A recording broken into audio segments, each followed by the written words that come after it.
Welcome back to Misunderstood, everybody. I'm your host, Rachel Uchitel. Okay, this guest today has been somebody that before I even started my podcast, I put together a list of people that I wanted to speak to that would be like my bucket list of all time people. It took me basically a year because this week it marks my year anniversary of having the show, by the way. And I'm so honored and thankful that you were listening to my episodes now, that you become most likely a loyal faithful listener, because I know we have so many reoccurring people and I get DMs from so many people telling me about each episode that they like and don't like and why they like it. And so I just, first of all, want to say thank you so much for making this year so successful and fun for me. So I really appreciate that. But so my guest today, I'm so honored to say, is the one and only Kathy Griffin. So I've been a fan of hers forever. She's hilarious. She's honest. She's like one of those girls next door that acts like, her comedy became famous because she talked about all her interactions with famous people and how those went down. And what I think is interesting about her is that obviously she was famous. She had a show calling My Life on the D List, but she's anything but the D List. She is someone that everyone knows her name. So, anyways, I know that because of her honesty, it can sometimes get her into trouble, which is what happened a couple of years ago. I think it was about 6 now. I could totally relate to that too. Her ability to keep laughing, including her at herself, no matter what's going on in her life, is a talent like no other. So you may know Kathy from her record-breaking comedy specials. They're amazing. If you haven't seen them, go and find them, in your streaming networks. Her Emmy Award-winning reality show, Life on the D List, was so good. Her New Year's Eve gig, hosting with Anderson Cooper for years and years. She was then replaced with, someone you all know, Andy Cohen. She has done it all, but recently she went from being famous, as I said, around 6 years ago, to being infamous when she posted a photo of herself holding up a mask that looked like Donald Trump covered in ketchup to look like blood. It was a joke. And that one moment was taken, differently than what she meant, I think. And it changed not only the trajectory of her career, but it really changed her entire life. Kathy has been through the ringer, and we get into all of that. We talk about what that was like, not having the phone ring. And talking about very serious things, as serious as her suicide attempt, and also the fact that she's recently getting divorced to someone who was, her manager, like, someone who's been in her life through thick and thin. So I'm really excited for you guys to be listening to this. Kathy is now back on the road. She is back, you guys. She's touring with her latest show, My Life on the PTSD List. It's, I'm sure, coming to a city near you. You guys have to look it up. Please go out and support her. I know I will be there when she comes to Fort Lauderdale later this year. I think it's during the summer. She is amazing. I'm so happy that we finally got to reconnect. You guys will hear in a second here. We have met before briefly. I'm so happy she remembered. And I wish her the best, and I hope you guys, fall back in love with her like I did. So please get a glass of wine or whatever you're doing. If it's the morning, obviously don't do that, but sit back, relax, and listen to my amazing conversation with Kathy Griffin.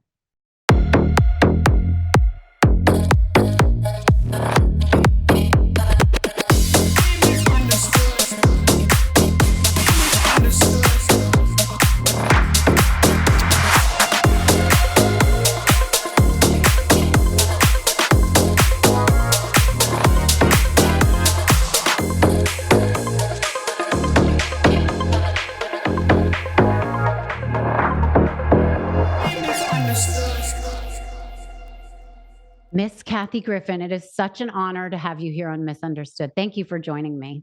Well, I just love you. And I don't know if you remember the time we met, but oh my God, of course I remember. Kathy, are you kidding? How would I not remember? Tell me your recollection. I'd like to hear my version is we were at something really fancy, and it was either the Carousel Ball or the Clive Davis pre-Grammy party, but it was like a black tie event. And I'm there, and it's always crowded at those things, and people don't pay enough attention to what's happening on stage, which of course as a comic drives me nuts. And then this beautiful young girl comes up and she goes, "Well, if you're gonna make fun of me, you might as well get to know me." I turn around and I didn't recognize you at first, and you go, "Rachel Uchitel," and I was like, "What?" So I have to tell you, it's honestly the most gratifying thing as a comic when someone that I talk about on my act actually like comes up to me and is a human being. Because I'm Oh my used to God. people waving their finger in my face or telling me, how dare you say that?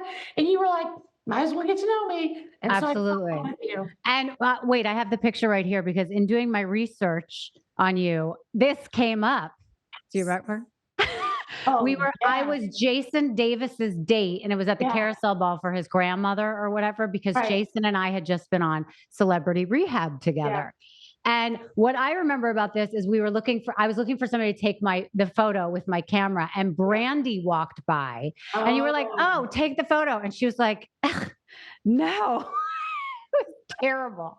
Oh my I god. thought you'd be a good photographer. Of course. But I always, for so long, people would, I would talk about who, if I could have a group of best friends, who would it be? And it was always you, Jeff Lewis, Nancy Uh-huh. Grace, and Bill Maher. You guys were Oh my my four. God, that is a round table. It's a round table.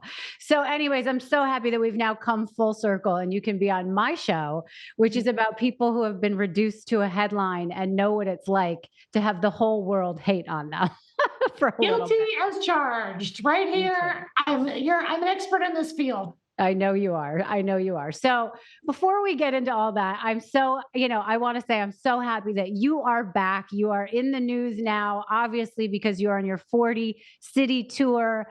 My life on the PTSD list. I think it's just phenomenal. What does that feel like to be on tour again? It feels like I'm home. After my Trump photo scandal, I did not work for 6 long years, Mhm. and I kinda lost my mind, because I'm a happy workaholic, and that investigation was very intense by the Department of Justice, and then, of course, I got beyond canceled, I mean, actually investigated, and they were thinking of charging me with conspiracy to assassinate the president of the United States, Yeah. and the heaviness of that, then it doesn't stop there. So then I just sat around all day just abusing prescription pills. So then I tried to take my life and I overdosed and I ended up on a 5150 psych hold for 3 days, Okay, which wait, you're going way too fast. This is crazy. I So know. I don't know which one I want to ask you about first, but wait, let's talk about that because you get to the point where you're so empty and you feel like no one's there. So spool back for 1 second. Yeah, Obviously, the stuff with Trump happened. For yeah, people that don't know, if they've been living under a rock, you, as a joke, posted a photo of you holding a mask with blood, whatever, what yeah, ketchup? What was yeah. it? Catch up and catch. Yeah. Yeah. And the Trump people took it very seriously, way too seriously. By the way, do you think nowadays that it would have had the same kind of reaction? I don't know because it was 2017, which seems like 10 lifetimes ago. Mm, I think it would have been different if it was a guy comic. I think Trump came for me because I'm a woman and I didn't have, like, I wasn't at Bravo anymore. Like, I didn't have any institutional support. right. And I think that's one of the reasons it snowballed. But I mean, I have posted the picture a couple of times since then.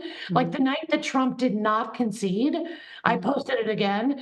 And it was mostly people going, oh, yeah, you tried to warn us. And, that photo can mean a lot of things to a lot of people. And I don't mind one bit if people think it's disgusting or offended. They're right. I have no issue with that at all. Right. I think if I posted it now, well, first of all, during Biden, it would be different because my investigation came directly from the Oval Office. And I know that because I filed a Freedom of Information Act and it revealed how serious they were. So if Trump gets reelected, which a lot of people think is possible, then Mhm. I would guess he would come for me again in some way, just because I know him to be very petty, and Mhm. I've known him for many years, off and on, and it seems like that's the sort of thing that kind of gets him off is going for people, and in particular women, which is why I took the photo. Yeah. He famously said, not that I want to freaking defend Megyn Kelly, but he had famously said when she was moderating one of the debates, there was blood coming out of her eyes, blood coming out of her wherever. So I Mhm. thought, okay, let's do a picture of him where there's blood coming out of his wherever. And that was about as deep as it went. It wasn't the most deep thought I've ever had. I Right. never thought the picture would see the light of day. I never thought the photographer would give it to TMZ, where Harvey Levin has a very cozy relationship with Donald Trump. Mhm. And then the photo was turned into a meme and sent to Iran and Russia and China. And then I was a terrorist. and I was put on the no-fly list, which made it near impossible to tour.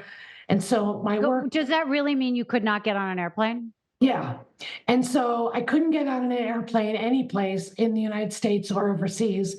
And then after 2 months, when I was finally exonerated, and I have an email from the Department of Justice saying, you've been exonerated. Mm. And I was not put on the no-fly list, but I was flagged. So I was stopped at every airport in the United States and overseas. And I was put on the Interpol list overseas. So I had to tour overseas first because I knew I couldn't make a living here because Right. people were still too mad at me. And the cancellation was no joke. And so I did a tour overseas first, and then Canada, and then the United States. But I was still stopped at every airport. But I mean, do you think people really took that seriously? I mean, if you were to ask anyone with some common sense, they would know you're a comedian. Even if you weren't a comedian, it's a joke. It's stupid. It's like, what is with the big reaction? And I agree with you that he can be very petty. On a side note, Donald Trump called me personally when I happened to be in the middle of my scandal, and my Yeah, name was the most famous name in not only the United States, but probably the world for a good yeah, hot minute. He yeah, called me personally. He asked me to be on The Apprentice. I agreed. And then I felt like it was a bad idea. So I backed out, and instead I went on Celebrity Rehab because I felt a yeah. connection with with Dr. Drew. Yeah. He went on TMZ with Harvey Levin and said, I don't even know that girl. I've never spoken to her. I would never ask her to be on The Apprentice. And I was like, what an asshole. Like, it was because I chose someone else over him. So, and the other thing is then later he called to apologize, invited me to his New Year's Eve dinner, whatever that he has at Mar-Lago, and I went as a guest of someone. He hired someone that was a Tiger Woods impersonator to walk around the room and try and get a photo with me. I mean, how dumb! Like, we're I talking about mean, someone in like eighth grade. You know what I and mean? It's this is stupid. what, an 80-year-old man? I mean, Yeah, it's crazy. yeah, And so one of the reasons I took the photo is, look, there's a long history and legacy of comedians not just making jokes, but also making statements. yeah, Sometimes we say the stuff that's uncomfortable, and sometimes it's wrapped in a joke, and sometimes it's kind of just for shock value. So I agree, that photo was for shock value, but I felt like people, especially women, weren't taking it seriously enough to show how dangerous he really is. yeah, I'm a proud Democrat. I'm not here to sway anybody's vote, but everybody knows how I feel. But mhm, just the notion that the president of the United States and the attorney general could decide, because they don't like you, that they're going to put you on the no-fly list. Nobody, like you said, with any common sense, thought that I was going to go to the White House and chop off Donald Trump's head with a freaking machete or something. But right, the number of people that act like that photo was real is just BS, yeah, because now the MAGA people, they love to recirculate that photo. mhm, Like James Woods or Kevin Sorbo or all these stars that became MAGA people. They throw that photo up way more than I ever did. And they mhm, love to say that I should be at Guantanamo Bay. So Trump does remember all this kind of stuff. So, he'll probably try to throw me in Guantanamo Bay with the other members of ISIS, because I would put nothing past him. right. And now a lot of the Trumpers have turned into QAnons. And so now the QAnon people think I went to Epstein Island with Hillary Clinton, Madonna, and Tom Hanks, Oh, and I'm harvesting baby parts. So I don't know what this world is that we're living in.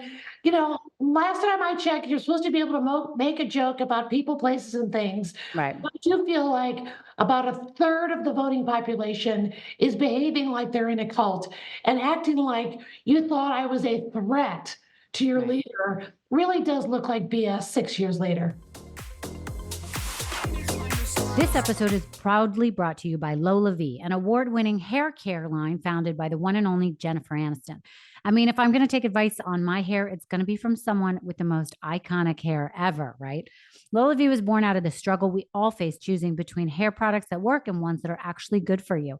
Because with Lola V, you get both. If you watch the pod, you know how often I change up my hair, the length, the color, I do it all. So it's important to have products that not only repair the look of damage, but also save my hair from future harm. That's where Lola V's bestsellers come in. The classic glossing detangler and perfecting leave-in conditioner take care of all my needs. And now for our awesome listeners, a limited time, you get an exclusive 15% off your entire order at lolav.com. Just use code understood. at checkout. So I've been using Lola V for maybe a month now, and there's so many things to love about it. First of all, it's naturally derived and plant-based, which means no silicone, sulfates, parabens, and gluten. To top it off, it's cruelty-free and vegan. For me, there's nothing that makes me happier than a little self-care spa moment. And that's what I feel like when I use the in shower restorative shampoo and conditioner plus intensive repair treatment. It's the best. I use it every day. It smells amazing and my hair just looks and feels incredible. And believe me, I put it through the ringer. Unlock Jennifer Aniston approved hair at lolav.com. And our loyal listeners, you will get an exclusive 15% off your entire order when you use code understood at checkout. That's 15% off at LOLAVIE.com with promo code understood. Please note you can only use one promo code per order and discounts can't be combined.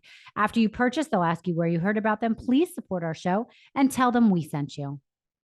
Okay, so coming out of the winter months, I always like to do a refresh, so to speak, but I hate the idea of a cleanse that leaves me hungry or trying some trendy fast that ends up leaving me exhausted instead of rejuvenated.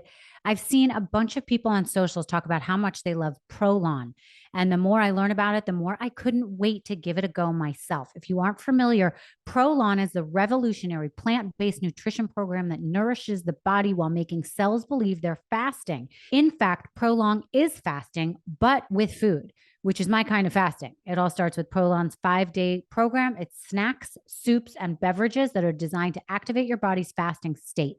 It's unlike anything you've ever experienced. Prolon isn't some diet trend. It's science. It was researched and developed for decades at University of Southern California Longevity Institute and backed by leading U.S. medical centers. There are so many beliefs. It helps promote healthy blood sugar, supports cardiovascular health, reduced abdominal fat, increased mental clarity and energy, reduced cravings, and improved skin hydration and texture. So this week, while you guys are listening to this ad, I am starting and doing my fast. I'm excited. I'm nervous. I'm looking at the box right in front of me. I don't feel like I'm going to be hungry at all. There is so much that comes in this box. There's so much to be excited about. I can't wait to try these soups. They look good. There's a mushroom one. There's a vegetable one. They have bars. They have teas. They have chocolate crisps and, all sorts of things, crackers and drinks. So, I mean, I can't wait to tell you guys the following week how I'm feeling and the effects it had. But it's very exciting. I know so many people have good results, so I can't wait to tell you what mine are. Right now, Prolon is offering Misunderstood with Rachel Uchitel listeners 10% off their 5-day nutrition program. Go to prolonlife.com/understood. That's PROLONLIFE.com/understood for this special offer. That's prolonlife.com/understood. So I want to talk about like the getting through it part, because as I know from someone who's been through something similar, that getting through it is really hard because you're by yourself. People loathe you. Your friends disappear. They think you're a bad look or whatever. Sometimes your family walks out on you and you have no one to even listen to you because you want to say what's going on and what your truth is. And in my case, I couldn't, but in your case, it seems like the phone call stopped and people just decided to take, to walk away.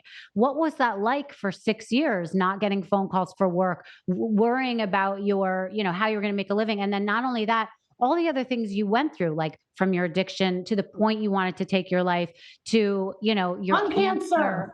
I never even smoked and I got lung cancer. I have half a lung on my left side, Rachel. Half a lung. How about that? Ridiculous. Yeah. Terrible. I mean, so how did you get through that? Well, the part about the friends deserting me still hurts. It's just brutal. And as you said it perfectly, like some people just think you're bad luck or they just think you're toxic. And it's so crazy because I would never imagine dumping a friend over something like this. But there were a few people I knew that became Trump supporters. So they were very loud and proud about how they felt about me publicly and also to me privately. I had senators calling me that I had had fundraisers for saying, I can't be seen with you. It was really heavy. CNN firing me on the ticker. No one even called me, and then Anderson Cooper made a statement, which was hurtful to me because I really loved him and I thought we were good friends. Yeah. So the level of betrayal was really intense. And of course, I was on a media blackout, which you probably were too, because social media was just unhinged. I think I got kicked off all the platforms. I can't remember, but Mm. it was crazy how, as you know, I couldn't turn on CNN because there'd be, a tri-split of three people talking about my photo, and they were all against me. Right. Like, it wasn't like they'd put on, like in your case, it wasn't like they'd have someone that was saying good things about you. It was Right. all three people trashing you, Yeah. and in my case, saying it was over. And the notion that they kept saying, and she deserves everything she has coming to her. She Mhm. brought this on herself. And I thought, oh, I've taken way more offensive photos than that. And I've said things that are way more offensive. This Mhm. is just the one people decided to hang their hat on. The amount of negativity is something you understand because it's almost inexplicable, because you're getting it from the media, from your personal friends, from people that like go out of their way to call you. Like, Mhm. my phone was blowing up from people I hadn't talked to in 10 years. Yeah. And I don't know if you found this, but I found there was a weird group of hangers on, and it's almost like they wanted to be around that level of chaos. Yeah. So I had to say to certain people, like one guy came over and I was just crying and I wasn't myself. And it was only a few days in, and he just kept saying, "Nobody saw that picture. What's the big deal?" And Mm. then I had to explain to him how it had blown up and why it was a global issue now. And he just kept saying, like, "Oh, I think you're It'll exaggerating." pass. Yeah. Yeah. And I had to say, like, I have to ask you to leave. I love you, but you're, like, not helping. So did you find that when you were in the thick of it, odd people kinda came out of the woodwork just to sort of be around the chaos? Oh, 100%. I'm a big believer in taking care of my body and skin. You should be too, whether that means working out, eating right, or using great skincare. We all know self care can really boost your confidence, and who doesn't want to feel and look great?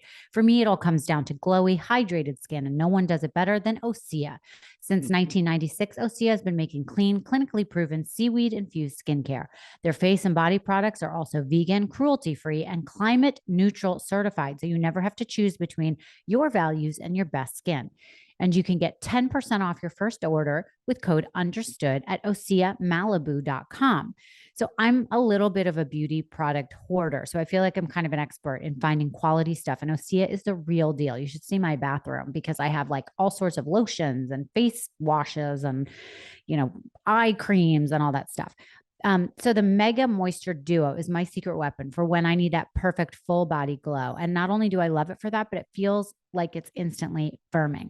Living in Florida can be harsh on my skin, but the Undaria algae body oil and the collagen body lotion never let me down. Like I put the oil in my shower, I use it right before I get out, and then I lather up with the body lotion, and it doesn't make you feel sticky or greasy. I really love it. Show your skin some love with clean, vegan skin and body care from OSEA. Get 10% off your first site wide order with code understood at oseamalibu.com. You'll get free samples with every order and free shipping on orders over $60. So head to OSEA, OSEA Malibu.com and use code understood for 10% off. Sleep is obviously so important. And after running around all day, I cannot wait to get in bed at night and get a good night's sleep. But it's not that easy. Did you know that your temperature at night can have one of the greatest impacts on your sleep quality? If, like me, you wake up too hot or too cold, or you have a hard time getting that cool side of the pillow, you have to check Miracle Made's bed sheet. Inspired by NASA, Miracle Made uses silver infused fabrics and makes temperature regulating bedding so you can sleep at the perfect temperature all night long. These sheets have completely changed my sleeping experience. They're super comfortable and luxurious without the huge price tag. It makes me feel spoiled, like I'm sleeping in a 5-star hotel. Their self cooling properties help me get the perfect night's sleep all night long. No more waking up sweating, and I love that the sheets are designed with our skin in mind. They're infused with silver, which prevents up to 99.7% of bacterial growth. So the sheets stay cleaner and fresher for longer. Basically, it helps keep bacteria away from your skin. So no more breakouts. sheets. So go to trymiracle.com/understood to try Miracle Made sheets today.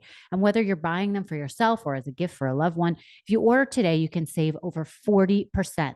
And if you use our promo code understood at checkout, you'll get 3 free towels and save an extra 20%.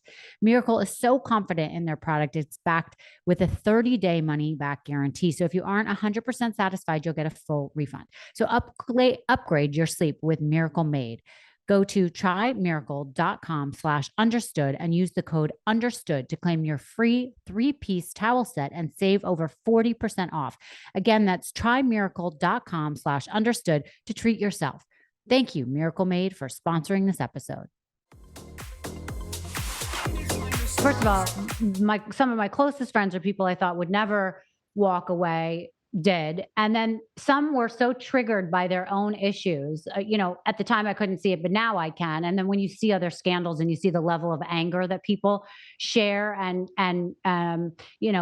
go after someone, and you're like, but it's about you now. Like that, nobody knew me. Nobody really knew you personally. It clearly was a joke. And the level of anger and betrayal was their own issue and triggered by something that they felt and something that they wanted to get in a herd mentality about, I think. And then there were people that would come in, friends of mine that would be like, Rachel, oh my God, get over it. Like, whatever, this is not a big deal. You're not famous. Like, no one even cares. No one knows who you are. And I would be like, you have no idea what I'm going through. Like, anyone else would have jumped over a bridge at this point. Like, this is so terrible. And I have to be honest with you, because I know that you tried to commit suicide, and thank God you woke up from taking those pills. The only reason that I didn't have what I call the courage to do something like that, because there were times that I really wanted to. I wasn't as courageous, but I felt like I had 2 dogs at the time, and I loved my dogs. And I was like, who's going to take care of these dogs? Right. And I felt like everyone hated me and didn't like, those dogs would go into like a shelter or something. Yeah. And I felt like I had to be there for them.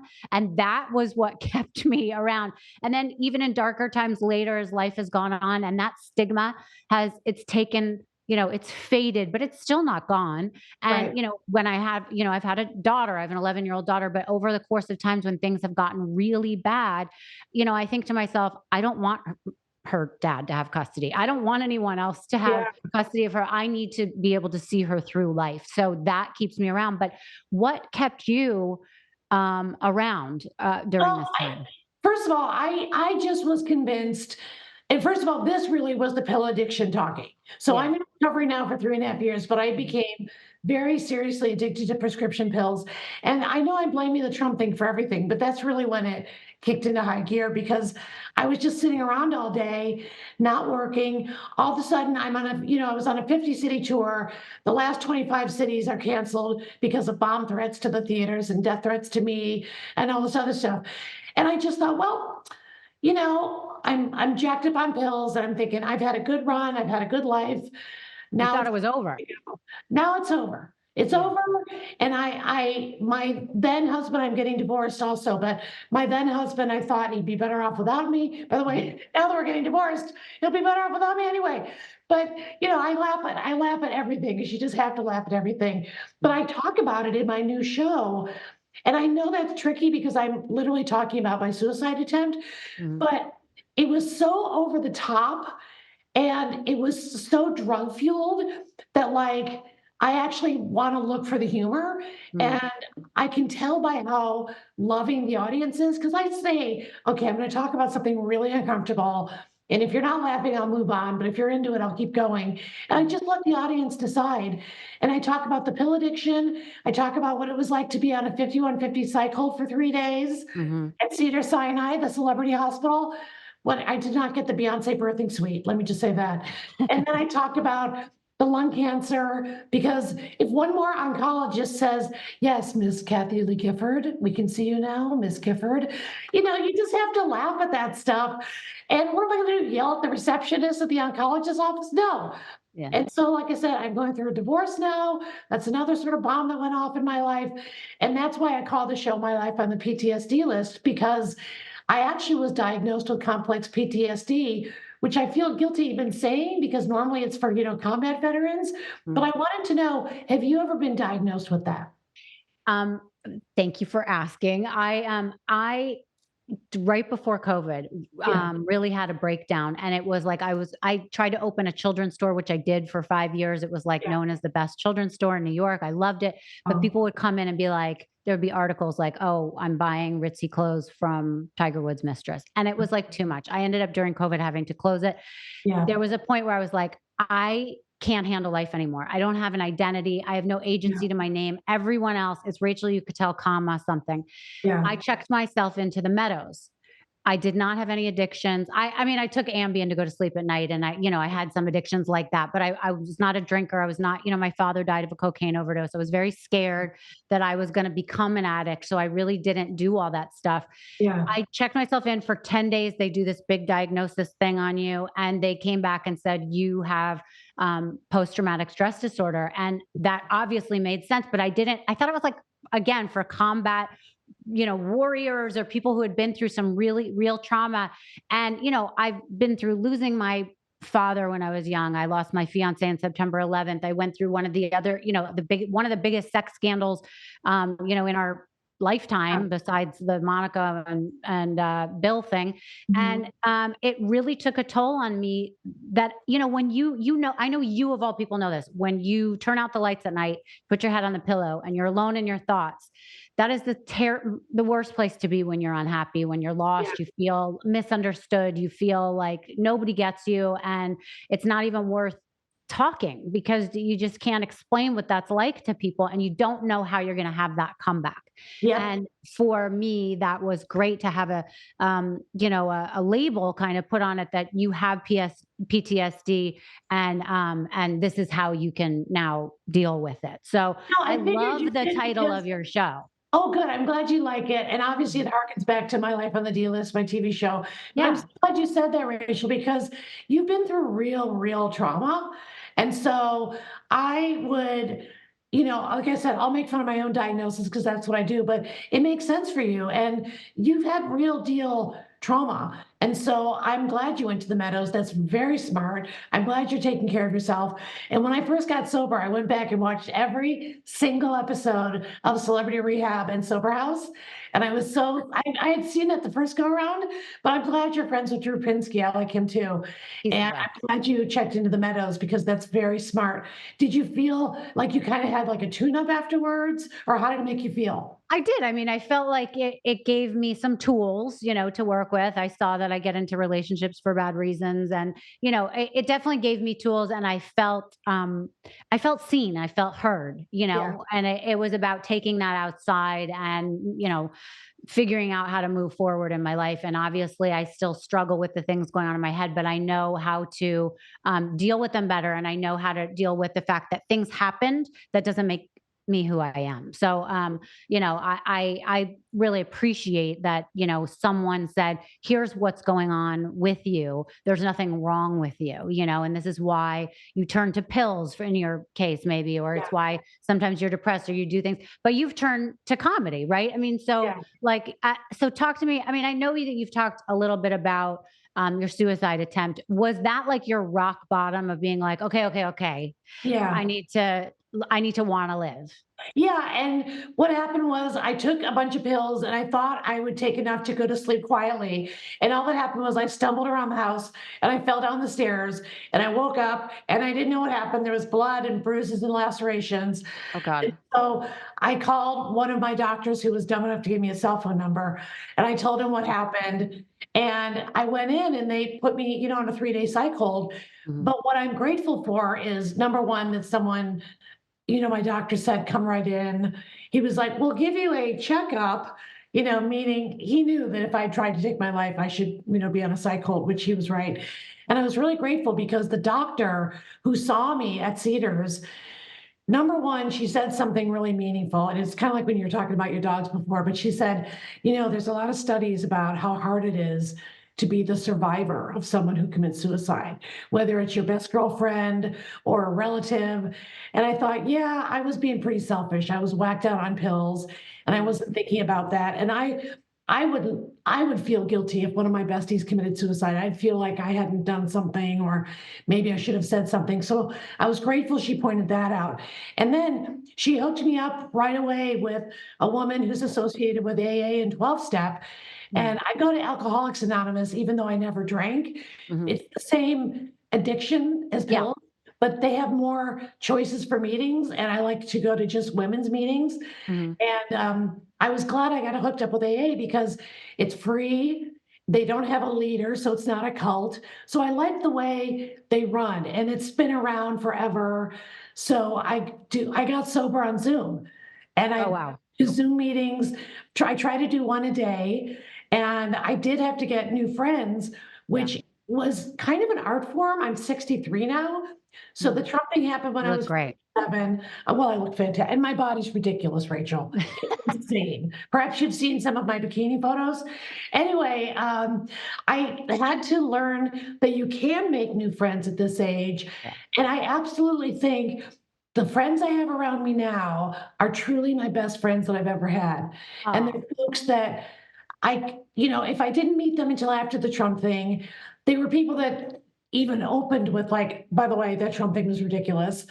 Or there's somebody that stuck through me, and to get through COVID and not working, I started having these salon lunches and dinners, and I wanna have one for you next time you're in LA. oh, you're Because so sweet. honestly, I wanna ask you about that. But, wait, before I ask you about how did you find these friends? Because I'm really like a recluse still. yeah. Like, I don't trust people. I'm scared. It's not that I'm scared to open up to people. At this point, I'm kind of like, do you deserve for me to open up to you? Because are you gonna betray me? And, I feel very close to the people that I'm close to and I know, and it's very hard to meet new people. But like I've met Meredith Lynch. I love her. I had her on my show.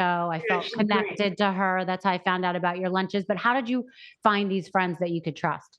Well, first of all, let go of the age issue because I thought because of a certain age I wouldn't be able to. I did get a lot of my new friends from AA. So I'd say Oh, about half my new friends are in the sober community. mhm. And I think it's because in AA meetings, everybody shares for 3 minutes. And it really got me in the groove of being in environments that are just no BS, people just really talking about substantive things. If you're in an AA meeting and you got 3 minutes, you're probably talking about how you wanted to take a pill and you didn't, or Yeah. how much your life is better without pills or alcohol. So it just got me in that, like, yeah, I can't do small talk anymore. I Mm, I can do it a little bit, but like then I want to move on to actually hearing from people. yeah. And so I got a lot from AA. And then I just started to try to be open. If somebody would say, "Hey, do you want to bring somebody to one of these lunches or dinners?" And I have a rule, which is no dum dums. And I know that sounds silly, but I don't want to sit at a dinner party or lunch party with someone like, "So I don't really read the news because it's negative. So I don't know anything. So you have to Right. explain everything to me." So bring something to the table. Mhm. So all I ask is honesty and authenticity. And I think I approach my friendships like that. But some of my friends I've gotten from going to my small group of people I actually trust. And like you said, you get to a place where you go, "Hey, I actually get to decide if I want Yeah. to be your friend. I'm not Right. just kind of collecting anybody."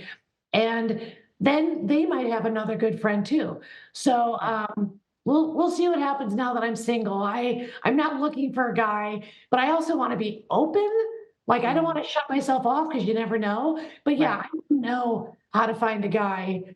And yet this is how I felt when I was looking for friends. I thought, oh, I'll never have friends again. But Right. really I learned these are kind of markers for someone who's trustworthy. Yeah. And then your antenna goes up for people that are gonna kinda screw you over. Right. Exactly. Okay. So you don't think you're going to go on like Bumble or Hinge anytime soon? I'm too famous to go on Raya. What are you talking about? I'm just a humble I've been pigeon. on the waiting list on Raya for like 7 years. They won't No even let way. me You can have on. anybody you want. No way. No, but it's really hard out there. I mean, Yeah. God, well, it's not hard to get a date. It won't be hard for you to get a date, but it'll be hard to get a date with somebody that you actually are impressed by or, Well, it's hard to interested. be a woman who's notorious. Yeah. And you and I are both not just well-known names. you and I are both now in the notorious category, which neither one of us signed up for. But that's the deal. Look, the great Jane Fonda told me about the Trump head picture. She said, that's going to be on your tombstone, kid. Just deal with it. Wow. And I would pass that on to you, meaning at first, I would get really mad when people kept asking me about the Trump experience over and over. And then I realized, you know what? That's actually a normal, okay question. If Mhm. I didn't know me, but if I took myself out and you said, hey, you're going to meet Kathy Griffin, I admit I'd probably want to ask her maybe one question about the Trump photo.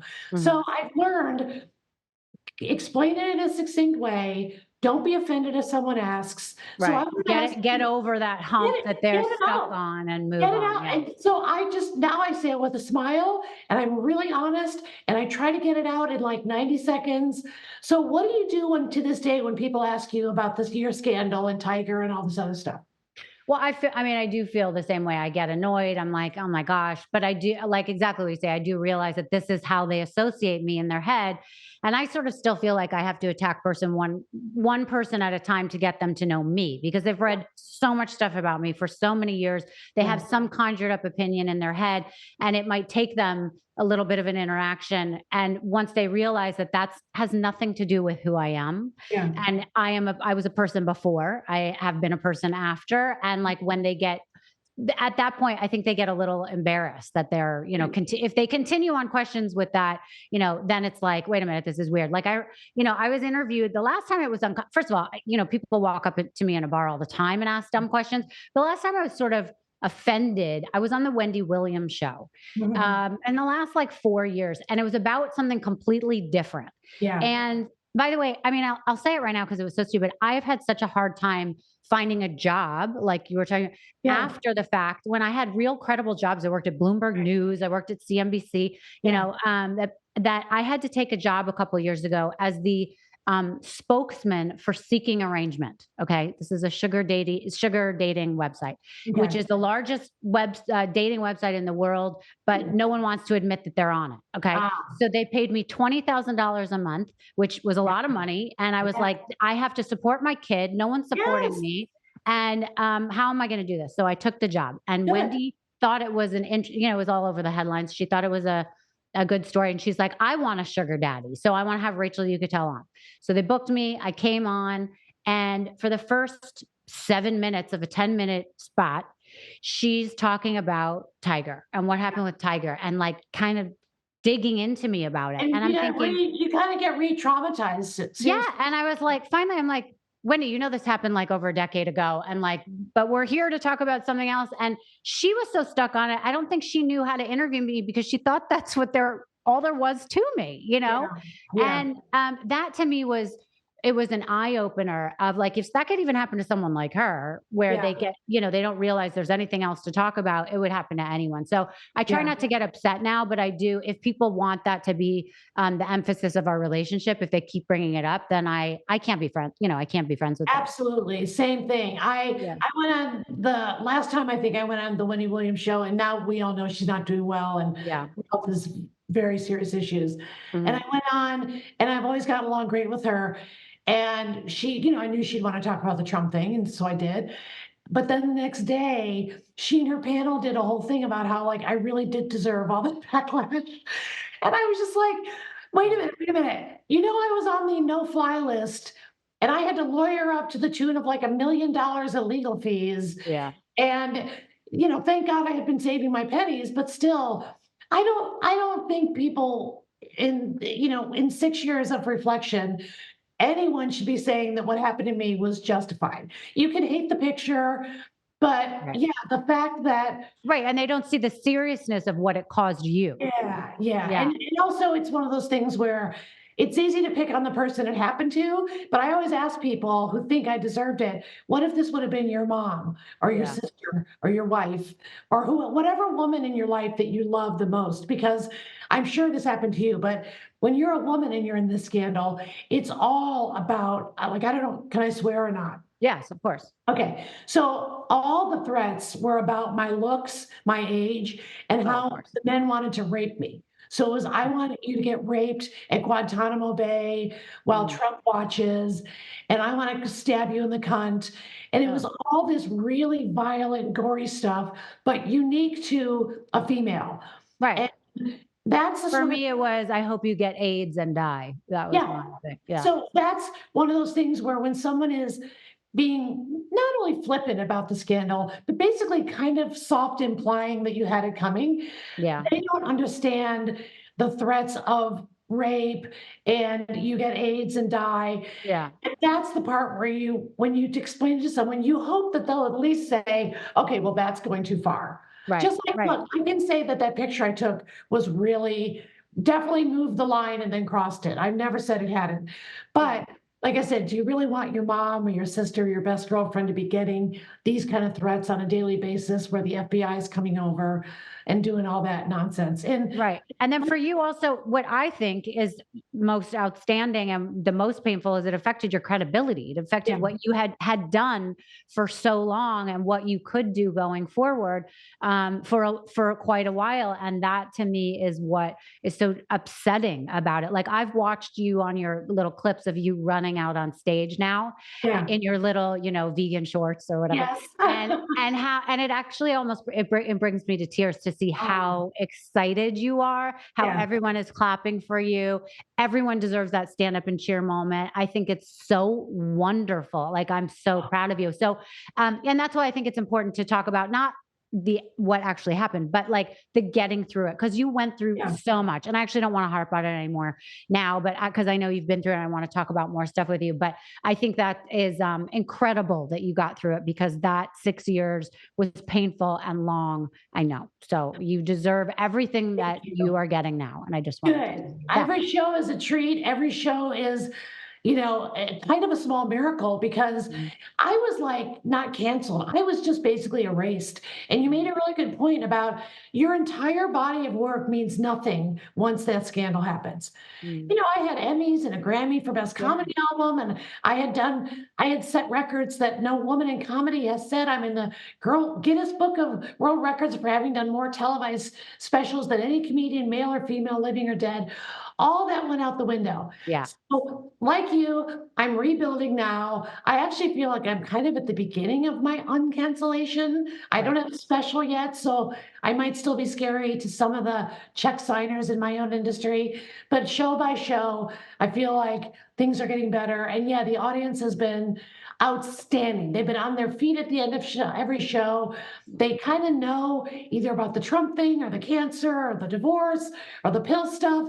And ultimately, the PTSD stuff, I kind of feel like applies to our whole country. Yeah. You know Everybody. what? Everybody should knows what it is or has felt that way in the Yes. last few I years. mean, the world really is crazier than I've ever seen it after doing stand up for decades. Hmm. So I feel like there's a little bit of a collective PTSD that's also happening for those of Yeah. us who are diagnosed or not diagnosed yet.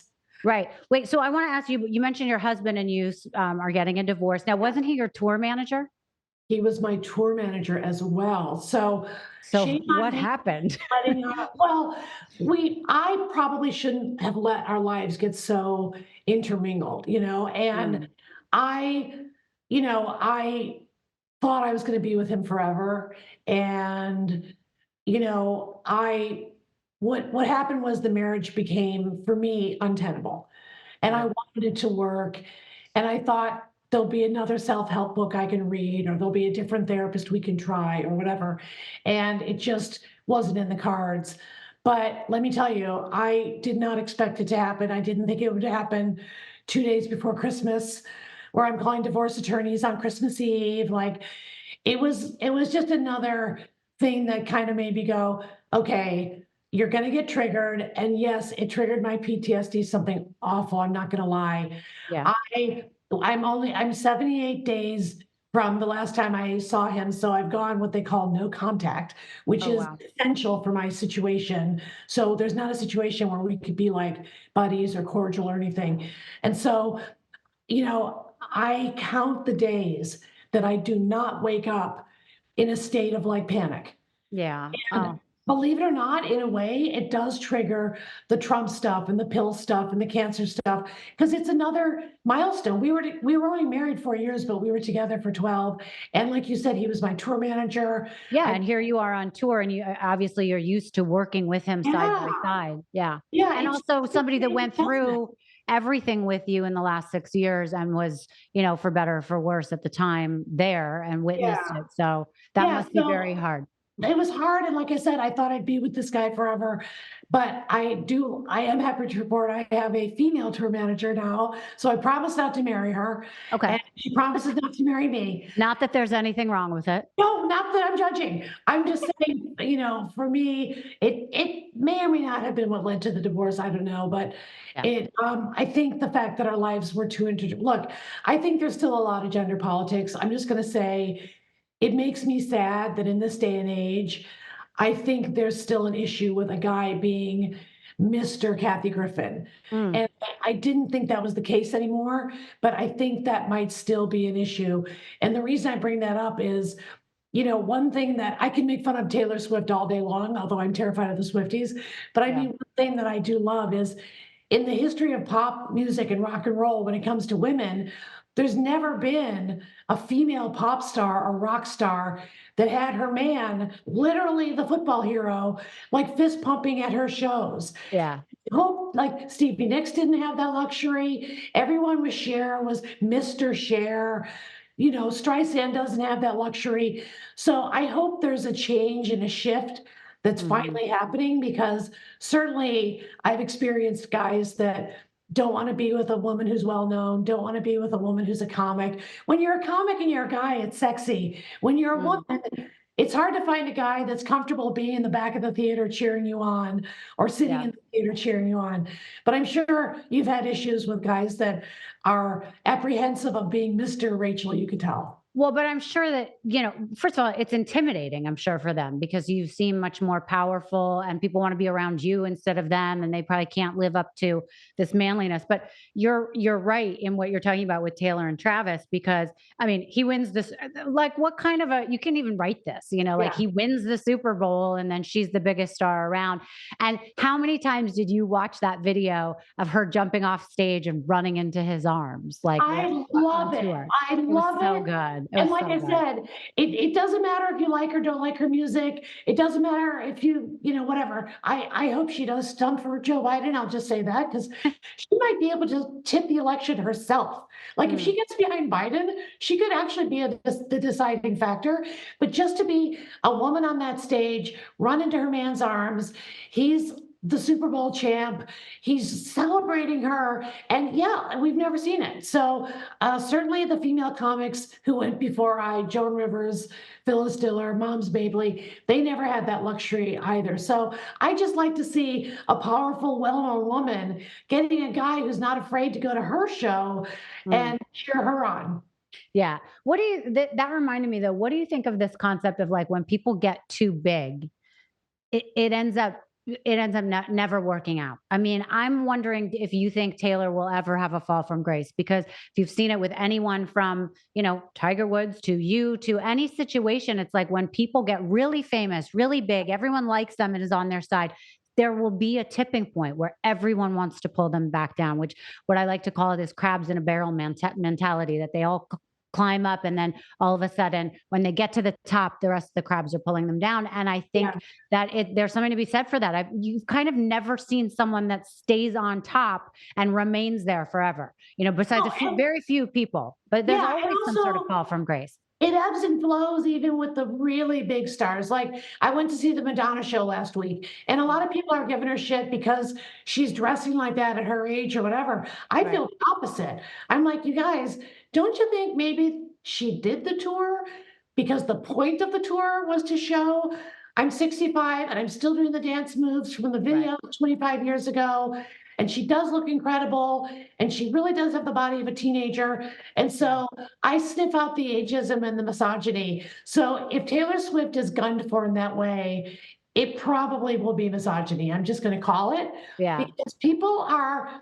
they're giving her, her stardom now, but you're right, especially when it's a female, there's gonna be people waiting to tear her down, and already the Trump people are going for Taylor Swift because they think she's a lefty. I don't even know if she is. But Right. I will say the MAGAs don't stand a chance against the Swifties. I mean, that No just one does. It's so weird. no, they're an army. They're an Yeah. army. She is their queen, and They're I really scary. feel like this, and very passionate to say the least. So I Very. think that she's got her Swifties behind her, and so that's an extra layer of protection that Yeah. wouldn't have been there for a star 10 years ago even. Yeah. Wait, I want to go back for a second because you're talking about how important friends are now, especially now that you're going through a divorce too. I want to talk about these ladies that lunch thing that you do because every once in a while you'll post a really fun photo and it's all these random famous people and some that are not so famous. Yeah. But like you talked about how that started, but like, what is that something you do once a month? Like, what do you guys talk about? Give us a little inside scoop to that. Well, I stole the idea from a couple of older women who are no longer with us. One was the great Gloria Vanderbilt, who's Anderson Cooper's mom as well. And she would have these dinner parties. And because she was older folks don't bring phones to the table. So it's a completely different experience. And she also would have a round table. So everybody is looking at each other, which is key. Mhm. And another one was a former super agent named Sue Mengers. And she's someone I read about as a kid in Illinois because she was a female super agent, and she represented Warren Beatty at the height of his Warren Beatty and Steve McQueen at the height of his Steve McQueen. But she was a woman, and she would have these dinner parties, and all these icons would attend, everyone from Jack Nicholson to Paul Simon to Oh, wow. Steve Martin. And I got to go to a few of those parties. And no one would even dare think of looking at their phone because Sue would sort of yell during these parties, which I also stole that idea. So the rules are no phones are allowed at the table. I don't want to hear about your kid being sick. Your kid is fine. You don't need to talk to the nanny every 5 minutes. My Mhm. friends, their kids are all grown anyway. And no side conversations. And that's Mm. key because you put a group of 10, 12 women together and you want to meet the person next to you. And then, I cast it like a play, first of all, and I do name cards at the table and it's catered. So all you have to do is show up and talk. But I purposely put people that don't know each other next to each other. Oh, But that's great. once we start, it's one person talking at a time. And you'd be amazed at how that's a game changer because then you actually get to know everybody. And even Right. the shy person, I'll call on them because I can tell like who's an introvert at the party. So Yeah. I'll kind of call on people if need be. And every so often we'll do a question for the whole table. But usually people just open up. And I think the magic of it is simply because people aren't on their phones. They have Yeah. to go back to actual conversation and really listening. And there is something about putting famous people with non-famous people that makes the famous people kind of leave their ego at the door, and the non-famous people kind of up their game because they're Right. going, hey, I want to keep up with this person, or wow, this person just told an amazing story. And I'm having one on Wednesday. And Oh, I wow. usually have a guest of honor, which also is good because it makes people behave better. Mm. One And time is I it like a secret or they know who the guest of no, I honor tell is? everybody, like, I had one for Monica Lewinsky, I had one for Stormy Daniels, I had one for Mary Trump, I had one for Martin Sheen, I had one for Officer Mike Fanone, who's the cop on January 6th that got pulled into the crowd, Oh, and they wow. tased him, and he had a heart attack and almost died right there on live Yeah, TV. right. And so I usually try to do a couple comedy people, some journalists. I got to know a lot of journalists after my Trump things. I did a lot of interviews. So Yeah. that's kind of a different group of people. I So try, it's not necessarily a theme, it just has a person of yes, honor and then they kind yes. of okay, got it. And so I'm having, I have a little bit of a theme for this Wednesday, which is if you've ever been affected by a narcissist, like if a true, pretty much diagnosed narcissist ever adversely affected your life, whether it was a boyfriend or a boss or your mom. And so that's our theme for Wednesday, That's amazing. I do a lot of those episodes on my show, by the way. right? Yeah. Because I didn't really understand what a real narcissist was Yeah. until I read about it. I thought a narcissist just meant someone who likes the spotlight like me. And then I read that a narcissist is someone who lacks empathy, Mhm. which ended up explaining a lot. But also, it's just a mind blowing way to live. Like, I can't even imagine going a day without empathy. But then Yeah. when these narcissists, they wear a mask, and Hmm. then I realized, oh, this person in my life was probably a narcissist. This person showed a real lack of empathy, and it kind of brings some pieces together. So that's kind of the theme for Wednesday. Oh, But that's fun. it's a really nice group of ladies, and like I said, all I Is ask it is always different? yes, it's I rotate and I have men and women and sometimes just women. I haven't done one with all guys, but like I Mm, did one for Dylan Mulvaney, and I mm. thought I did two for her. One was all women, and then I did a mixed one because I said, okay, you're a woman now. You want to know what it's like to really be a woman at a dinner party? I invited a bunch of alpha guys. And I Oh, said, wow. let's see how you like being a woman when these guys talk over you at the dinner table and mansplain everything. And it Mm. was really funny because she sat next to me and she was like, yeah, these guys just start talking whenever they want to.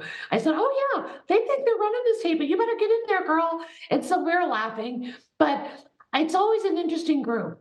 Yeah. And like I said, I don't know what it is about having a table where everyone's actually looking at each other, but Mm. everybody ends up opening up. And we tape a couple minutes just to put it on social media, but I don't like videotape them because I think people wouldn't say the things that they actually say if they knew they were on tape. Of course, yeah, they can get vulnerable without it. I Yeah, think that's great. Okay, so I have a couple like questions because I know yes. we're kind of running short on time here. Okay, do you think that you will talk about Trump in your tour at all? I don't talk about Trump at this new show at all, but it's not that I'm afraid to or anything. Like if he does anything particularly egregious that day, then I'll mention it. Like Yeah. 3 weeks ago, I was doing shows and I mentioned the $83.3 million judgment E. Jean Carroll Oh, from Trump. And E. Jean has been in a couple of the salons, and she was my guest of honor twice oh, because that's amazing. everybody wanted to meet her. So I mentioned that, and the audience goes crazy. But other than that, he kind of just doesn't come up. I have like a great story about going on vacation to Mexico with Sia, the singer, where just Mhm. everything goes wrong. I talk about the PTSD things that I do to help me get better, which are ridiculous. Like I'm just telling you to your face, if you were to walk in on any given day, I got so sick from my PTSD, I couldn't stop vomiting for like 10 minutes.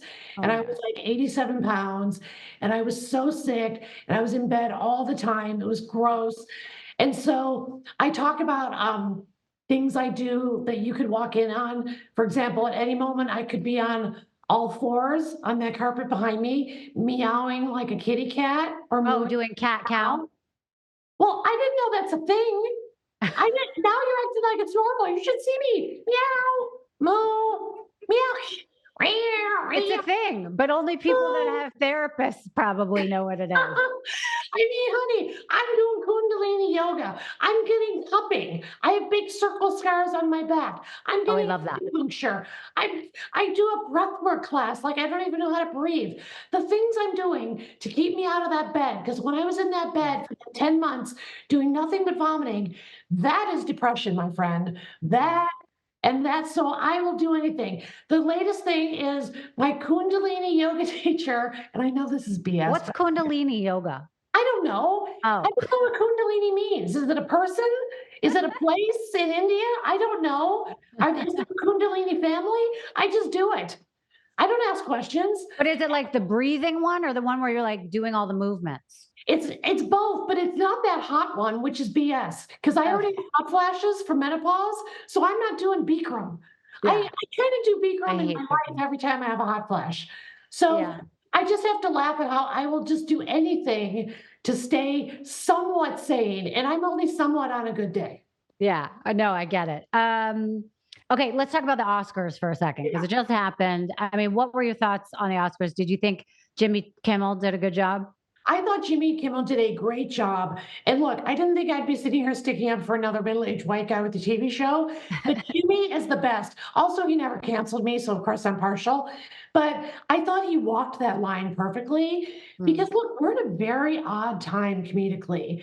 People, you typically at an award show, the host kind of roasts the guests because you're sitting there looking at women that are in $200,000 gowns, yeah. guys that were driven here in a limo, people that are leaving their multi-million dollar mansions.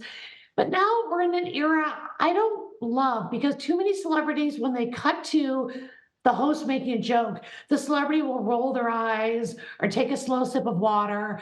So I think it's good that we've evolved past really evil roasting jokes because I tell people the 90s and the 2000s were just a vicious time in Yeah. stand comedy. Like the edict, the mandate was go for the jugular. Mm, I'm glad the pendulum has swung more away from that, but I mm. also don't want it to be so you can't even make fun of like a big giant star. So I thought Jimmy really walked the line. I thought it was great that Trump posted about him and he got to go out there live and read it. And the Yeah. audience reaction was like a real rah-rah moment. It really was. I was surprised there wasn't any booing. I thought that was I great. know, I know. And I thought, good, people are having a sense of humor, and Yeah. you should be able to make fun of the president or the former president. That's all fair game. Yeah. And so I thought he did a really good job of walking the line. Right. But I have to, Um, but we all, let's cut the crap. Ryan Gosling stole the show with I'm Not. I'm just kidding. he I really mean, I rewound it in the moment and rewatched it again. That musical number of him singing "I'm Just Ken" It's was so funny that you say that. oh I rewound it also. I was like, "Wait a minute." First of all, I didn't know that he could sing, yeah. and I didn't know he could perform. I thought he was lip syncing. I thought it was fantastic, and I But love that just he got a remember, standing he's from the ovation. Mickey Mouse Club. I So didn't he know. was trained as a kid in singing and dancing, and we forget that he was on Mickey Mouse Club with Christina Aguilera, Britney, Carrie Russell, and Wow. Justin Timberlake. I mean, what a group that was from the Mickey Mouse Club, and now it's paying off for him. Yeah, my God. Well, he was fantastic. You're right. Okay. Are you obsessed at all with the Kate Middleton press? Of course I am. First of all, what's happening with Kate Middleton? She can't just go missing in this day and age. And I don't want to see that same grainy picture of her in the back of a car, nor do I want to see the bizarre Photoshop picture where her head looks way too big for her body. Yeah. I mean, who's running things over there? It was like a weekend at Bernie's thing in the Yes, car. I felt like it was so odd. And by the way, I did a whole before they spotted her, I did a whole deep dive on what kind of abdominal issues or surgeries you could have that could keep you missing for 3 months. what I is mean, it? nothing. There was nothing that would keep you out of the press. And now, for us to have this idea that, oops, she made this weird Photoshop mistake in this Yeah. photo and they took out her ring. Can you imagine Kate Middleton sitting there using Adobe, like trying to take No, out? It's she so didn't do it weird. herself. I mean, it's just weird. But it does remind you, like, the people that run that press office are probably like boomers or something, and they don't even know how to do it. But of course, I want to know. I was never as interested in her as till now. I Right. mean, I wish she wasn't even on my radar, frankly. Me Now I'm all Kate Middleton all the time. And, right. you So, know, like, with something like that, when it becomes such big news like that, will you put something like that in your show? oh, yeah, Yeah. absolutely. And I'll do stuff like go read the Instagram comments if that could be material. I'll Mhm. read probably the most outrageous article about it from like one of the craziest tabloids, and then I'll probably read like a legit article about it in a real newspaper. I do as much deep diving as I can because I know my audience. They want to hear about my little slug stories, but I know they're up on the Kate Middleton stuff. Kanye's wife, what's going on with that? When can Ugh, you hear poor more from thing. Throw Pillow? Let's rescue her. I still look at Britney's Instagram. I'm only human. Uh, Yeah. I did have, All these ones, it's just so crazy. Brittany, nothing's changed. I mean, so poor thing. Poor thing. when we follow her, I feel like we raised her. So we're We not going did. to just not look at her Instagram. Yeah. No, of course. I love Brittany. How do you not love Of Brittany? course, we love her. We love her. I met her when she was opening for NSYNC back in the day. Mhm. That conservatorship was complete bullshit, but it doesn't mean we're not going to like have some questions. That's all I'm saying. Right. Exactly. Okay. Do you watch The Housewives? Yes. Which ones are like your favorite? I'm old school, so I still like Orange County, although Okay. they've been doing too much cast changing lately. Beverly Mhm. Hills has certainly become the new Vanderpump Rules because of Kyle maybe being gay, which is sort of a non-issue, except they've really milked it so much. And I don't know how much those girls like call the paparazzi to be photographed without their wedding rings or whatever. Right. I can tell you when I was photographed by the Daily Mail without my wedding ring, I was on my daily walk. And you can tell I didn't call them. I mean, honey, I got no makeup on. I have a big hat on, like I'm a beekeeper for the sun. I just look like a crazy person the way I look every day. But with the housewives, I kind of don't know. So the great thing about the housewives is there's always this drama that's beyond the show. So there's Yeah. show drama, then there's them fighting on Instagram, and them maybe calling out each other on their blogs. So, like, the stories kind of keep continue. But I also do feel dirty. I admit, I watch them all, but I also feel dirty. Right. Okay. Got it. With all this Andy Cohen stuff that's Yeah. been going on, and the fact that, like we were talking about, some people when they get to the top, people want to knock them off that perch. I know you've had your own issues with Andy Cohen and your history with him, and a clip was resurfaced talking about how he asked you to do cocaine in the two times you did Watch What Happens Live. So, what are your thoughts on Andy Cohen, and what are your predictions for how this will end for him? Well, first of all, I like a little credit. I called this shit a long time ago. Like Yeah. many things, I have to admit, I love it when kids go on TikTok and they'll find some old clip of me and they'll be like, Kathy Griffin called this one too. Kathy Griffin was the only one who said it all those years ago. Mhm. And I do have a history of unfortunately making enemies with very, very powerful men. And so Andy Cohen literally took my job from CNN, which I Mhm. used to do for 10 years with Anderson Cooper on New Year's, and Mhm. now he and Anderson do it. So, I mean, it's not like I'm fabricating the notion that Andy Cohen maybe isn't a fan of mine. He's Right. been very openly brutal. He went on TMZ one time and said he didn't know who I was. And, it was after my cancellation slash DOJ investigation. So it would have been nice to get a little support from the guy who had been my executive for years at Bravo. And Yeah. I wish Peacock would show my life on the D list down there and my specials. But, you know, one thing is I think I got into fights with a lot of these executives because I would see my male contemporaries and how they would fight for what they wanted on their TV shows or budget, fights. And I think I had all those fights thinking, oh, I'm going to be treated equally. And in Right. my humble opinion, I think a lot of the problems I've had with Andy Cohen or Jeff Zucker or Les Moonves, these really powerful executives, is because I was sticking up for myself. Yeah. And I think they have labeled me as difficult and expensive. That's the Mhm. label I get. And I would argue that I wasn't doing anything more than all the guys around me were doing.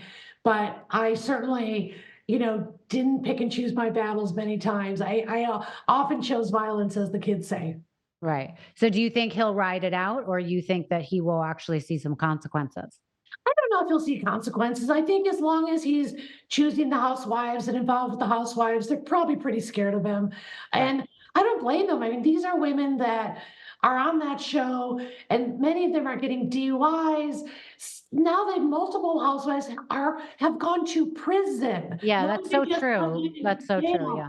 And many Yeah. of them go bankrupt. And I think they try to keep up with the Joneses literally, and they buy the designer clothes. And I would imagine, I can't confirm this, but I would imagine the producers encourage them very strongly to drink a lot. I would think I would think so because look at how much mileage they got out of whatever was going on with Denise Richards at one dinner party, and she's not even on the show anymore. They got like Right. multiple episodes because it looked like those women were under the influence of pot and booze and maybe other stuff. I don't know, being a pill girl, I can guess. But Right. I I listen to those women when they say we were pummeled with alcohol. I wouldn't just write that off. Yeah. I'm not saying Andy Cohen is there pouring the drinks, but it wouldn't surprise me knowing the nature of the behavior that you see on the housewives in particular. If you're not flipping a table, you might get fired. And Yeah. that's where I think a lot of these women are coming from is in order to stay on the show, I have to manufacture this drama. And unfortunately, it has real adverse consequences for so many of these women that my heart does go out to them because I get it. They want to be famous. I had a show called My Life on the D List. I wanted to be famous, and now I am. Now, with all the price that comes with it, as you well know. Yeah. Okay. Are you like us? Are you obsessed with Traders and Love is Blind? Duh. I mean, I Mhm. can barely wait until the Love is Blind reunion because I myself have a lot of questions. And, I am team AD, first of all, Oh, and you I are? don't Okay. I don't think she saw it coming. Although she did call him out early as a guy that she would have picked as one of her fixer-uppers. So Right. do want her to find love with a different category because I know that game where I've gone for the same type of guy Yeah. probably over again and not learn my lesson. And so I can't wait for that reunion. And Traders is just, I like Traders because it's not horrible. Like you're not seeing drunken, horrible behavior, and people aren't going to prison, and people aren't hitting each other, and they're not, falling into the bushes. I just think Traders is a really clever, fun show to watch. Yeah, me too. But like, would you ever do Love is Blind? Yes, in a Yeah, me too. heartbeat, Me too. right? Yeah, I it look, would be so great, I think. I'm all about the wall. I have fallen in love with many walls. I think I've dated that wall. I'm experienced enough to go on Love is Blind. Right. Okay. All right. Just a couple rapid fire things. Okay. Um, if you could be on a reality show besides your own, what would it be? Okay, I would just say Love is Blind, or I would be the Golden Bachelorette. Oh, yes. I love that for you. I love that for you. Okay, but you're not old enough. But okay, whatever. Oh, I'd be the hot one. Yeah, and you could date these real old men with a lot of money. It could be fun. That's Um, okay. What makes you laugh? yeah, I'm sounding such a feminist. The women in my life. And the reason I say that is because, believe it or not, the biggest stigma to me selling tickets is still the stigma that chicks aren't as funny. And I just have to say, nobody made me laugh in my life more than my mom and my aunts and my mom's girlfriends. And yes, the wine was flowing. So I'm not going to say my mom should have been on the Housewives, actually. But I just think when I think of things that make me double over laughing, it's my girlfriends. Yeah. It's when we get together. Like I went to the Madonna concert the other night with the craziest group of girls. I did a whole TikTok about it. Nia Vardalos for my Big Fat Greek wedding. Lunel, the comedian, she was the prostitute in Borat. Sia, Paris Hilton, myself. We got a Sprinter van. We That's went such a random group. random. Did they So know each other? no, they Oh didn't my know God. each other. And so we all got together, and some of them were salon girls, and then Sia brought in a couple of girls, and then Nia brought in a couple of girls, and Lunel brought in a couple of girls. And then afterwards, since we were in Inglewood, we all went to Randy's Donuts. Oh my God, I love it. And everyone stayed, like they were all friendly and Oh, weren't yeah. like, let me get out of here. I love We're a it. real posse. I love that. Okay. What are you afraid of? I'm afraid of anything that stops me from making people laugh. That's why my cancellation was so intense for me. It wasn't even so much the negativity coming at me, it was the fact that I couldn't work. Yeah. Because I'm just such a comic. It's so in my DNA at this point that I don't know who I am without it. And to say, well, you shouldn't make your work your identity, I don't feel that way because I love my work so much. It doesn't feel like work. So whether I'm making a girlfriend laugh, or if I'm being funny at a party, or if I'm doing a commercial or a stand-up show or a special or a sitcom, I don't care what the platform is. I just want to be able to make people laugh. Right. Do you have a relationship with Anderson Cooper now? I emailed him for the first time in years because I miss his mom so much. Mm. And something happened, I can't remember what, but something made me remember all the wonderful times I had with her. And so I didn't make the email about our falling out or anything. I just said, I want you to know I'm thinking about your mom and the sayings. And the great Gloria Vanderbilt would have me over to her apartment, and we would just sit and have tea and spill tea, if you know what I mean. And Mm. she knew everybody back in her day. And so she would say things to me like, well, your whole life can change in one phone call. And that's true. It really can. You and I lived it, but in a good way and a bad way. Yeah. And then she would say, well, there's always more, and you're never done. And just the saying she would say, and she lived to Oh. 90, which I love. So we emailed back and forth, and he said, yeah, I miss your mom too. Okay, good. All right. Well, so you're speaking. Sort of. I guess Sort of. so. Okay. I'll take Well, it. I like that he responded. Yeah, me too. Me too. Okay, you were on Larry King a couple years ago, 6, 7 years ago, and he said you seem unflappable. Does anything make you nervous? And you said meeting Wayne Gretzky. What would your answer be now? That was so funny. I did have a wild night with great Wayne Gretzky. I don't mean, wait, that came out wrong. Evening. His wife was there. But anyway, that's a story I actually told in my Canadian shows because like they love him and he's the great one. Yeah, what's bad now is with PTSD, I get scared at the most random things.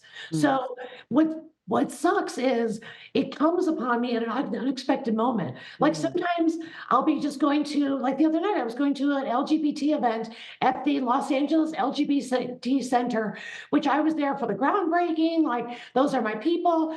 And yet, being around crowds, I was going to ask you, does that still make you nervous? Because I still get nervous in I crowds. don't like being in crowds Yeah. at all. Because you and I have been grabbed, Yeah. and people will pull at my hair or they'll pull my shoulder. And when you're an infamous person, I know I keep doing air quotes, sorry. When you're an infamous person, people think they have the right to come up and really kind of say anything or ask anything. Mhm. And most times it's actually quite harmless.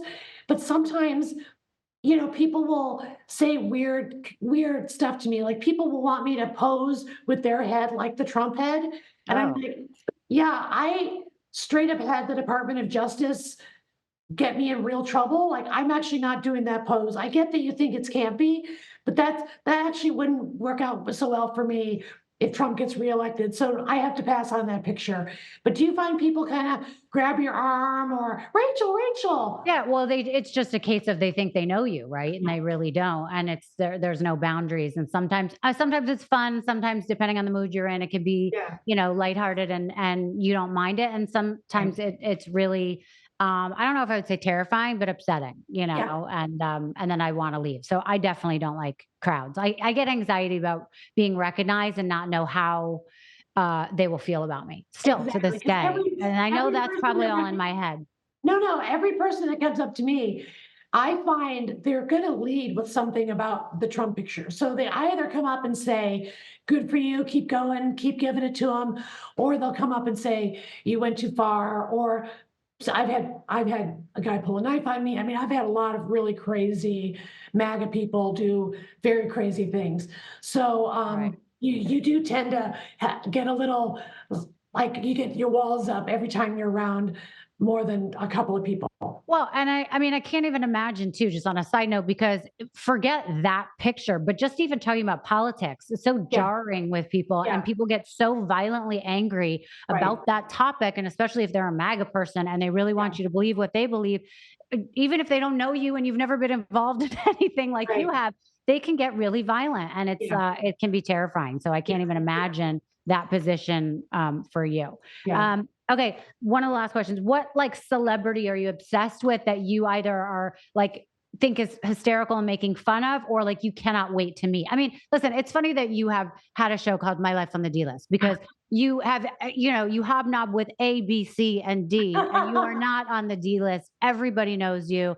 And, so I call it having A-list moments. Like yeah. sometimes I have A-list moments, So but is there someone that you still want to meet, or you're like It's loving funny making fun? because no, it's funny because I really make a point to try to meet people that have some sort of excellence. And I know that sounds silly because, I'm a fame whore and I love chasing fame and I love all the fun and pomp and circumstance that goes with it. But I also I started having these salons to honor people that I just wanted to get to know better. And the first salon dinner I ever had, the guest of honor was Sidney Poitier. Think Oh, about that. And Don Rickles was there, and Joan Rivers was there, and the great Sidney Poitier was laughing, and they were giving him so much crap, you have no idea. And he was like, bring it on. And so the only one I haven't gotten to meet or spend any time with is I would like to get to know Madonna a little bit because she's just a bucket list. And like I said, I just saw her last week, and I don't discount any of her accomplishments. And like I said, yeah. I think she's getting a lot of ageism coming her way, and it's not right, and it's not fair. And all the Rolling Stones are older than her, and they're still touring, and everyone thinks they're sexy.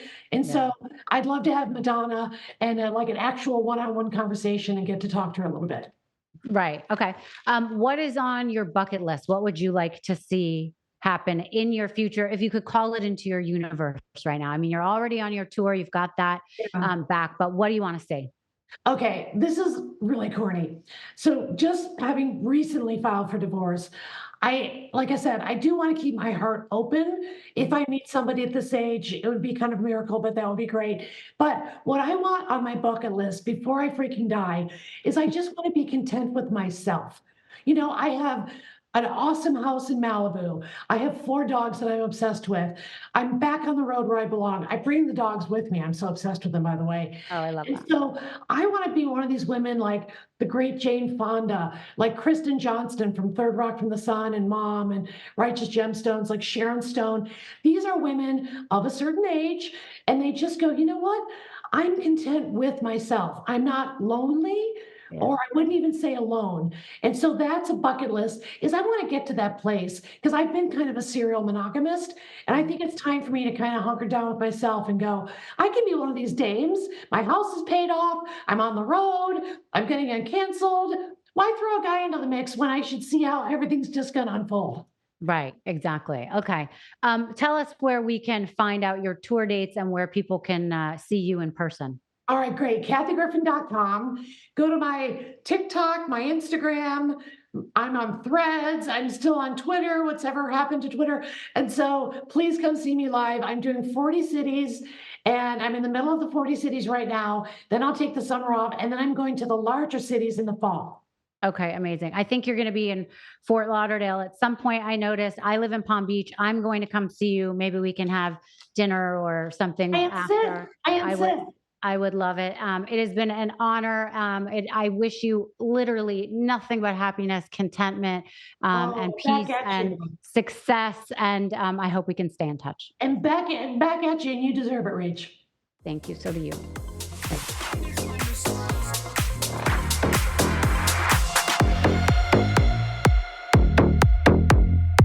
Thank you so much for listening to Misunderstood. I'm your host, Rachel Uchitel. Please be sure to subscribe to the show and give us a 5-star rating and review.